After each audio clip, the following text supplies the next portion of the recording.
E aí, pessoal, meu nome é Thiago Grandchamp, sejam muito bem-vindos ao meu canal. Aqui a gente fala de gibizinho, de literatura, quase sempre com foco em terror, ficção científica, mistério, aventura e todas essas coisas que eu gosto muito. E se você gosta também, se inscreva, deixe seu like e faça parte dessa comunidade. Mas hoje a gente tá aqui para falar de Cat-Eyed Boy, o garoto do zóio de gato, uma obra do Kazuo Umezo, que eu tinha muita curiosidade de ler, porque eu comecei a ler recentemente o Sala de Aula Deriva, mas acabou, o Sala de Aula Deriva acabou, né, o que dá pra ler. Até a gravação desse vídeo, o terceiro volume não saiu ainda pela Devir, então a gente tá aqui esperando pra ler. Mas eu queria ler mais do Umezo e fui atrás de Cat-Eyed Boy, que é uma obra bem ali do começo dele, então a gente vai falar disso hoje. Bom, o Umezo é um mangaka que começou sua carreira ali nos anos 60, ele se apaixonou pelo mangá lendo Tezuka, como a maioria dos mangakas depois de Tezuka.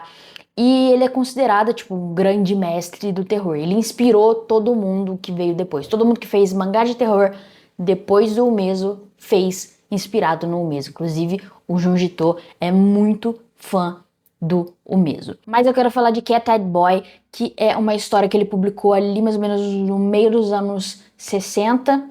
A publicação total foi até mais ou menos o final dos anos 70 em outra editora, mas essa primeira parte que a gente vai falar que está compilado em um volume só, lá nos Estados Unidos saiu em 2 volumes. Esse primeiro volume são 5 histórias, eu acho. A que a gente vai falar aqui hoje está nesse primeiro volume e vai até ali antes dos anos 70. Ou seja, antes dele fazer Sala de Aula Deriva, que é ali mais ou menos da metade dos anos 70. Então aqui a gente vê um Umezo que, né, tá se formando ainda. É um artista genial ainda em formação e eu acho que essa transformação é muito legal de ver. Mas quem é o Cat-Eyed Boy, o garoto do zóio de gato? Ele é um yokai que nasceu muito mais humano do que deveria. Então, ele é feio para os yokai porque ele tem muitos traços humanos, é basicamente uma criança com zóio de gato. E ele é feio para os seres humanos porque ele é uma criança com zóio de gato. Então ele é rejeitado pelos yokai e ele é rejeitado pelos seres humanos. Ele vive de buraco em buraco, ele tá sempre procurando um lugar para se esconder, para procurar um abrigo. Só que as casas em que ele se esconde sempre acontece alguma coisa ruim, ele sempre traz alguma coisa ruim para acontecer naquele lugar. Mas ele é um querido, então ele tá sempre tentando ajudar, ele sempre tenta ajudar a tirar a família da situação que, né, ele acredita que o azar veio dele. E aí, então, em cada historinha a gente tem ele chegando em algum lugar, acontece uma confusão, ele tenta resolver e depois ele vai embora para ir para outro lugar. Mas hoje a gente vai falar da segunda história, chamada O Demônio Feio, que eu acho que conversa um pouco com essa rejeição pela feiura do Cat-Eyed Boy, do garoto zóio de gato. E nessa história a gente vai ver um pouco disso. Então vamos para a história. Numa casa rica de uma determinada região nasce um bebê feio. Ele é tão feio que quando ele nasce a parteira desmaia. Ele é tão feio que a mãe dele morre. É tipo uma piada, sabe? Aquela piada que você faz, nossa, é tão feio que a sua mãe morreu no parto. Então, só que é o que aconteceu mesmo. Não no parto, ela morre umas semanas depois, por conta do estresse, né, daquele filho feio, horroroso que ninguém quer. Ele é criado pelo pai dele que tenta dar todo o amor e cuidado que ele precisa, mas toda vez que o garotinho sai de casa, depois que ele começa a andar, as crianças choram quando vê ele, aponta dedo, grita monstro, monstro, mata com pedra. E ele não tinha amigos, ninguém tinha compaixão pelo garoto feio. E o pai dele tentou levar ele em vários médicos, né, pra dar um jeito, arrumar a aparência dele, mas não tem jeito. A única coisa que ele conseguiu fazer é proibir o garoto de sair de casa pra, né, ele não sofrer mais nenhum ataque. Mas criança é uma merda. E é claro que ele fugia para poder aprontar. Numa dessas fugidinhas, ele encontra o primeiro amor. A garota mais bonita daquela região, a fera se apaixonando pela bela. Mas é claro que ela vê ele só como um monstro e aquilo leva a mais rejeição, humilhação e tudo de ruim. E a rejeição é tão forte que ele decide nunca mais sair de casa. Ele vai se isolar agora completamente mesmo e ele amaldiçoa todo mundo que tem um rosto bonito. Só que nesse isolamento ele vai ficando cada vez mais feio e mais feio. E aí o pai dele resolve tirar ele daquela cidade. Vamos sair daqui, vamos para um lugar onde ninguém conhece a gente. O tempo passa e chega o nosso garoto do zóio de gato. A gente acompanha ele chegando num novo lugar, mas como sempre ele já vai se meter em confusão. Ele tá ali paradinho de boa, chega um cara correndo, morre no pé dele E ele fica curioso pra saber o que aconteceu, quem que atacou esse homem. Só que a gente sabe que curiosidade mata o gato, né? E esse garoto vai se danar por causa disso. O que ele encontra é algo terrível, um homem comendo outro ser humano, uma coisa violenta, sanguinária. Mas a gente conhece esse homem, é o pai do garoto feio. O pai do garoto feio e o nosso zóio de gato cai na porrada, e aí eu acho que tem uma cena muito interessante, que é algo que a gente vai ver com mais, assim, com uma melhora em Sala de Aula Deriva, que é ele colocar em destaque numa página quase que inteira a deformação, o monstro, a criatura, o grotesco. Ele também faz uma coisa que eu comentei no meu vídeo de PTSD Radio, e também uma coisa que o Junji Ito faz com muita maestria, que é essa aproximação no rosto do personagem no fim da página anterior, essa câmera lenta ali, para então a gente virar a página e ter o horror. Aqui a gente já tem, né, as primeiras mostragens dessa técnica. E a gente já logo descobre que esse homem animal tem um mestre, e esse mestre captura o nosso zóio de gato. A gente tá falando de um cientista maluco, e o pai do menino feio é um experimento. Ele se entregou para ser um experimento, uma cobaia,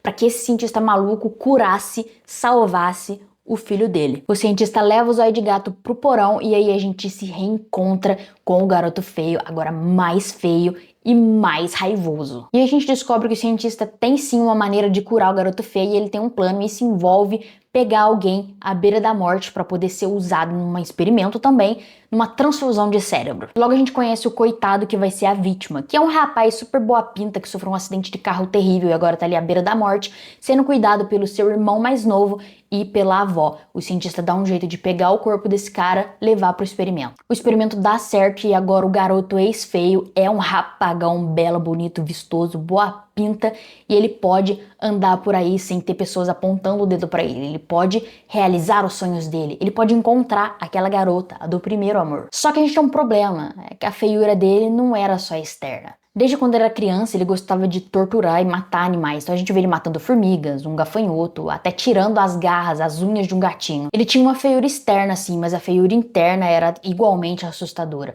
Mas essa feiura foi criada por toda a violência, ou ele sempre teve aquilo dentro dele? E o que ele quer com a garota? Ele quer vingança, ele quer que ela pague por toda a humilhação. Lembra do pai do garoto? Então, o experimento feito com ele foi que o cérebro dele foi transferido para um leopardo, e o cérebro do leopardo foi transferido para a cabeça dele. Então, aquele homem animal que a gente vê ali é realmente um homem animal.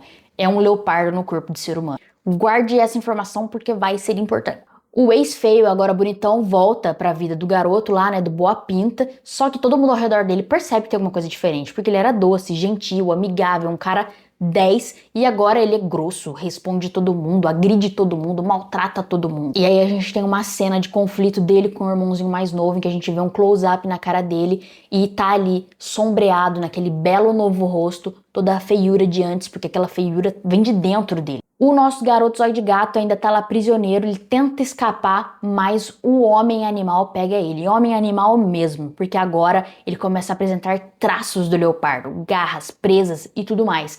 Então assim, se ele tá se transformando no leopardo que ele sempre foi, o que vai acontecer com o nosso garoto feio? Pois é, a gente volta a acompanhar ele ali, ele tá na cidade, indo pro encontro com a garota lá do primeiro amor, e ele tá externando ali todas as maldades que ele vai fazer pra ela e pra todas as outras pessoas. A gente vê a feiura de dentro. Mas a gente não tá vendo o rosto dele, a gente não sabe se alguma coisa mudou. Mas a gente vê os transeuntes ali que começam a ficar cada vez mais assustados, desconfiados, até que alguém grita monstro. E aí a gente vê que a feiura interna dele se externou novamente, muito mais rápido que a transformação do pai. Ele volta a ser o garoto feio. E aí não tem o que fazer, a feiura interna domina até a aparência externa, ele desaparece e a nossa história acaba. Acredito que seja um conto sobre como você pode até tentar mudar o seu exterior. Você pode, isso aqui tudo é modificável, mas se você não tem algo belo por dentro, isso fica muito mais difícil de fazer e a feiura sempre vai existir. Eu acho que é interessante porque não deixa claro se essa feiura já veio, já nasceu dele, dentro dele a feiura interna, já nasceu dentro dele a monstruosidade e a aparência externa era só, né, a externação disso, ou se foi a violência desde seu nascimento que fez ele se tornar uma pessoa ruim. E eu acho interessante que a gente começa do lado do garoto, a gente vê as pessoas atacando ele e tudo mais, mas logo em seguida o mesmo já quebra isso e mostra que ele tem uma psicopatia dentro dele. Então como que a gente vai torcer por ele? A gente tem o impulso de ficar do lado do cara que apanha. Mas e quando o cara que apanha também é monstruoso? Aí como que a gente sente empatia por ele? Isso me faz pensar no Cat-Eyed Boy, no nosso zóio de gato. Porque ele sofre toda essa repressão, ele é uma criatura, uma pessoa que é feia e por isso atacada, mas ele tem a beleza interior. Ele tá sempre tentando ajudar. Ele é um coitado azarado, só isso. E aí, por ele, a gente tem empatia. E eu acho que essa questão do monstro por dentro, monstro por fora, traz uma camada a mais de terror ali. Não é só uma história como a Bela e a Fera, né? Que ele era feio por dentro e se torna feio por fora. Quando ele volta a ser bonito por dentro, ele volta a ser bonito por fora. Aqui não. Aqui é monstro dentro de monstro. E é uma camada boa de terror. Eu gostei muito dessa história. E agora eu posso até falar pra vocês que eu gosto mais de Cat-Eyed Boy do que de A Sala de Aula à Deriva. Apesar de A Sala de Aula à Deriva ter um artista muito mais completo, esses personagens, essas histórias que ele tá contando aqui, me cativa muito mais. Quando eu terminar de ler esse volume, eu posso até trazer uma resenha aqui pra vocês, comentando cada uma das histórias, mas eu queria trazer essa análise um pouco mais profunda, até pra tentar ver como é que isso aqui vai ficar. Se vocês gostam de um formato um pouquinho mais diferente, nada demais, mas uma coisinha mais diferente, para aos poucos a gente entra no mundinho de vídeo ensaio, que eu ainda preciso, né, me acostumar com edição e tudo mais. Então, é isso. Deixa aqui nos comentários se você se interessou por Cat-Eyed Boy. Se você, né, tá lendo, acompanhando Sala de Aula Deriva e quer que venham mais coisas do mesmo pro Brasil, deixe seu like, por favor, ajuda muito. Se inscreva se ainda não for inscrito. Obrigado pela sua audiência e até a próxima leitura. Beijos!